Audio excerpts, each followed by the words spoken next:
Hello students, I am Seema Kushwaha from Bharati group of college. आज हम पढ़ेंगे कॉप्टन इफेक्ट के बारे में। तो देखते हैं कॉप्टन इफेक्ट क्या होता है। कॉप्टन ने सन 1923 में एक्स किरणों के प्रकीर्णन स्कैटरिंग का अध्ययन किया और पाया कि जब एक वर्णीय एक्स किरणों का किसी हल्के तत्व जैसे कार्बन द्वारा प्रकीर्णन होता है, स्कैटरिंग होता है, तो प्रकीर्णन एक्स किरण में दो प्रकार के विकिरण होते हैं, दो प्रकार के रेडिएशन होते हैं। एक तो वे जिनकी वेवलेंथ, जिनकी तरंगदैर्घ्य आपतित तरंगदैर्घ्य के बराबर होती है, और दूसरी वे जिनकी तरंगदैर्घ्य आपतित तरंगदैर्घ्य से अधिक है। फर्स्ट वे जिनकी तरंगदैर्घ्य, जिनकी वेवलेंथ इंसिडेंट वेवलेंथ के इक्वल होगी, और सेकेंड जिनकी वेवलेंथ इंसिडेंट वेवलेंथ से अधिक है, और इस घटना को ही कॉप्टन इफेक्ट कहते हैं।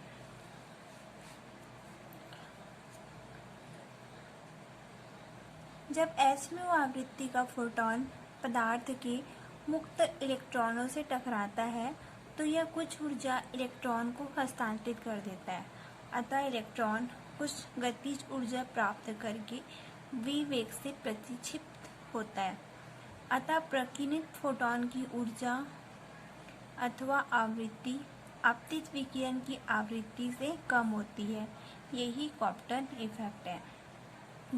जब hν आवृत्ति का फोटॉन है वो पदार्थ के मुक्त इलेक्ट्रॉन, फ्री इलेक्ट्रॉन से टकराता है तो यह कुछ ऊर्जा, कुछ एनर्जी इलेक्ट्रॉन को हस्तांतरित कर देता है, कुछ एनर्जी इलेक्ट्रॉन को दे देता है।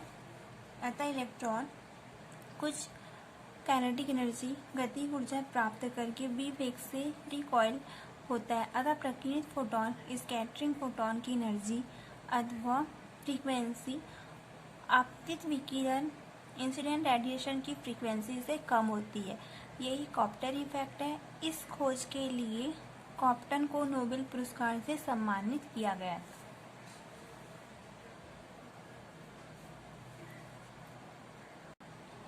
प्रकीर्णन की घटना, स्कैटरिंग का जो घटना है, आपतित फोटॉन तथा पदार्थ के स्थिर इलेक्ट्रॉनों के आपेक्षिकी संकट, रिलेटिविस्टिक कोलिजन्स के कारण होती है। माना कि प्रकीर्णित फोटॉन, स्कैटरिंग फोटॉन और रिकॉइल इलेक्ट्रॉन, प्रतिक्षिप्त इलेक्ट्रॉन आपतित प्रकाश, इंसिडेंट लाइट की डायरेक्शन से फाई तथा थीटा एंगल बनाते हैं। जैसे यहाँ पे है, ये हो गया स्कैटरिंग फोटॉन और ये हो गया रिकॉइल इलेक्ट्रॉन। तो यहाँ पर प्रकीर्णित फोटॉन, स्कैटरिंग फोटॉन और रिकॉइल इलेक्ट्रॉन इंसिडेंट लाइट के डायरेक्शन से फाई और थीटा एंगल बना रहे हैं।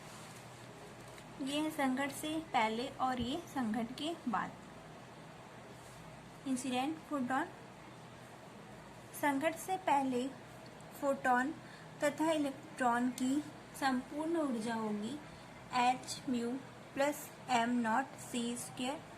संपूर्ण संवेग, टोटल मोमेंटम होगा hν/c प्लस 0, जहाँ c है वेलोसिटी ऑफ लाइट, प्रकाश का वेग, एवं m0 इलेक्ट्रॉन का विराम द्रव्यमान तथा म्यू आपतित विकिरण की आवृत्ति है। म्यू है वो इंसिडेंट रेडिएशन की फ्रीक्वेंसी है। संघट के पश्चात स्कैटरिंग फोटॉन की एनर्जी है hν तथा मोमेंटम होगा hν/c।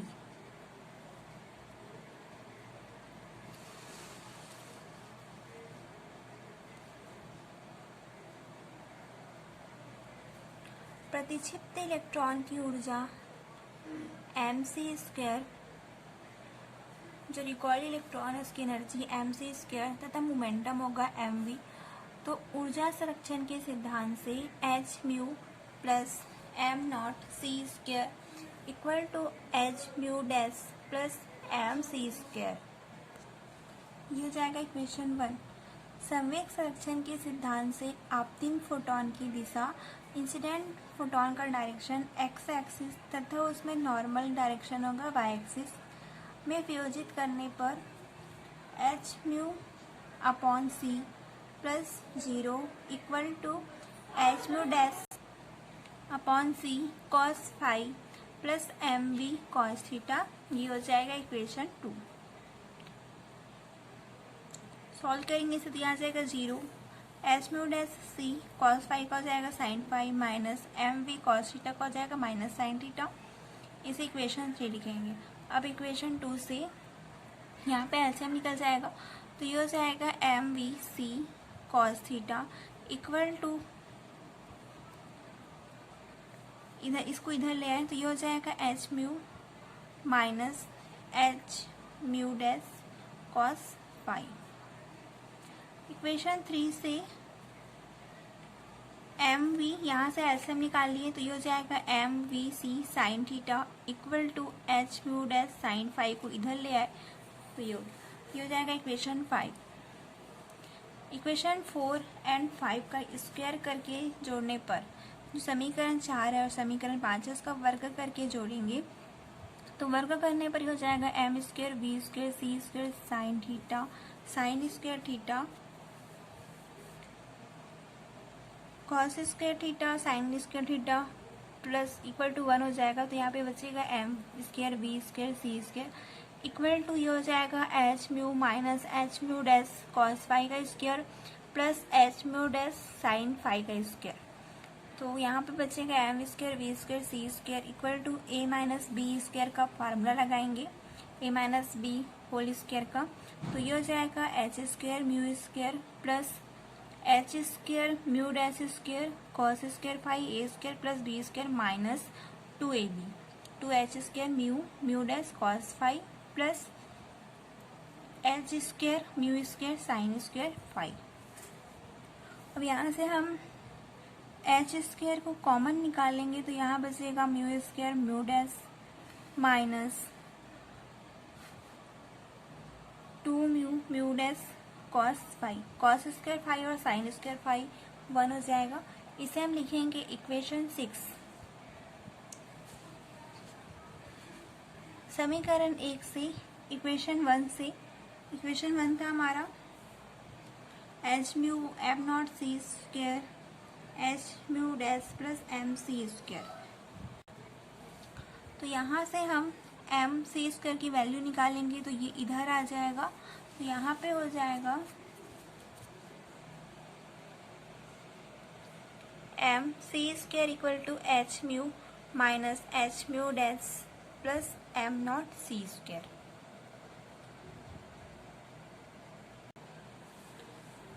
M C square equal to H common निकालेंगे तो ये हो जाएगा mu minus mu dash plus am not C square.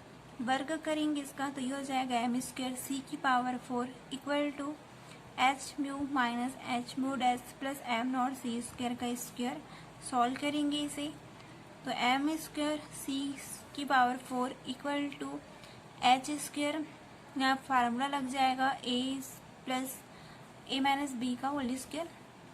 तो यहाँ पे a square plus b square minus 2ab, यहाँ पे आ जाएगा 2 m not C square H mu minus mu dash plus M nought square सी की पावर 4। इसे इक्वेशन 7 लिखेंगे। अब इक्वेशन 6 को इक्वेशन 7 से माइनस करने पर एम स्क्वायर सी की पावर 4, हमारा जो समीकरण 6 था वो था ये वाला इक्वेशन है। तो इस समीकरण 7 को माइनस करेंगे, जो समीकरण 7 से घटाएंगे समीकरण 6 को तो ये हो जाएगा एम स्क्वायर सी की power 4 minus m square v square सी की square equal to h square bracket पे mu square plus mu dash square minus 2 mu dash bracket close plus 2h m not C square mu minus mu dash bracket पे plus am not c की power 4 minus h square bracket में mu square plus mu dash square minus 2 mu dash cos phi. अब यहाँ पर 2h square mu dash common निकल जाएगा, तो यहाँ बचेगा cos फाइव माइनस 1। सॉल्व करेंगे इसे, तो ये वाला यहाँ पे आ जाएगा 2h m not C square mu mu dash plus m not square सी की पावर 4। इसे हम एक साथ लिखेंगे, तो यहाँ से 2h square mu mu dash common निकल जाएगा, तो यहाँ बचेगा cos five minus 1 plus 2h m not C square mu minus mu dash plus m not square सी की पावर 4। अब इसे हम लिख सकते हैं, इधर इक्वल में था m स्क्वायर सी की पावर 4, तो m स्क्वायर सी की पावर 4 1 माइनस बी स्क्वायर सी स्क्वायर माइनस इसे इधर ले आए, तो यहाँ बचेगा 2h mu mu dash cos five minus 1 plus 2h m not C square mu minus mu dash. हम जानते हैं कि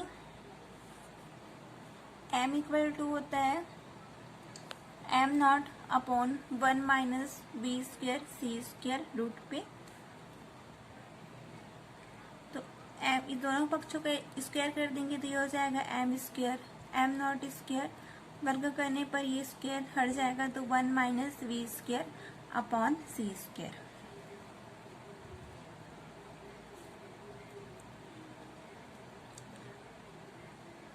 तो यहाँ पर m की वैल्यू रख देंगे हम, तो यहाँ पर आ जाएगा m नॉट स्क्वायर सी की power 4 1 minus B square upon C square 1 minus B square upon C square minus m not square C power 4 equal to 2h square mu mu dash cos five minus 1 plus 2h m not C square mu minus mu.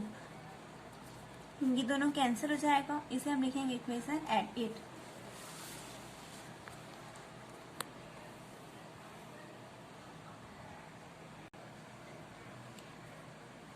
यहाँ पे बचेगा m not c की power 4 minus m not square सी की power 4 equal to minus 2h square mu mu dash 1 minus cos 5 plus 2h m not C square bracket पे mu minus mu dash, plus minus cancel हो जाएगा, यहाँ बचेगा 0 minus 2h square mu mu dash 1 minus cos 5 plus 2h m not C square mu minus mu dash.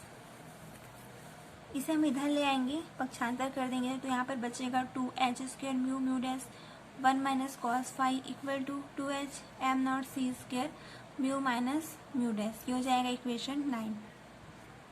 Mu minus mu dash के upon में आ जाएगा, इसके अपॉन में हम इसे लिख लेंगे इक्वल टू, यहाँ बचेगा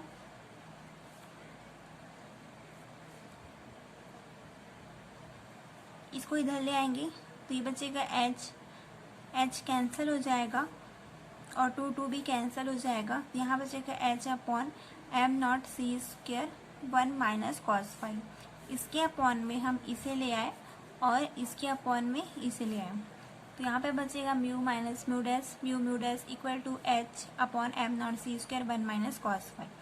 अब हम इसके अपॉन में इसे भी लिख सकते हैं माइनस इसके अपॉन में इसे लिख सकते हैं, तो म्यू म्यू कैंसिल हो जाएगा, यहाँ बचेगा 1 upon mu dash minus mu dash cancel हो जाएगा, यहाँ बचेगा 1 upon mu equal to h upon m not C square 1 minus cos 5।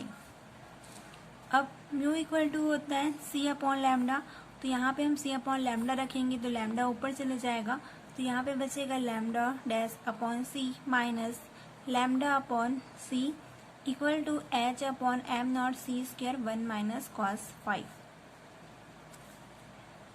c cancel हो जाएगा, यहाँ बचेगा, यहाँ c से यहाँ c कैंसिल हो जाएगा, तो यहाँ बचेगा lambda dash minus lambda h upon m not C 1 minus cos 5। Lambda dash minus lambda को लिख सकते हैं del lambda equal to h upon m not C 1 minus cos 5। ये हो जाएगा इक्वेशन 10। तरंग दैर्ध्य के इस परिवर्तन को ही कॉप्टन विस्थापन कॉप्टन शिफ्ट कहते हैं। उपयुक्त समीकरण 10 कोण थीटा एंगल थीटा पर प्रकीर्णित फोटोन स्कैटरिंग फोटोन व इंसिडेंट फोटोन की वेवलेंथ में डिफरेंस बताता है। इससे स्पष्ट है कि फर्स्ट, चूँकि कॉस थीटा का मैक्सिमम वैल्यू अधिकतम मान ±1 है, अतः डेल लैम्डा का मान सदैव धनात्मक होगा, अर्थात प्रकीर्णित फोटॉन की तरंग दैर्ध्य स्कैटरिंग फोटॉन की वेवलेंथ सदैव आपतित फोटॉन इंसिडेंट फोटॉन की वेवलेंथ से अधिक होती है। सेकंड है तरंग दैर्ध्य में परिवर्तन, वेवलेंथ में चेंजेस, डेल लैम्डा का मान आपतित तरंग दैर्ध्य इंसिडेंट वेवलेंथ लैम्डा पर डिपेंड नहीं करता है।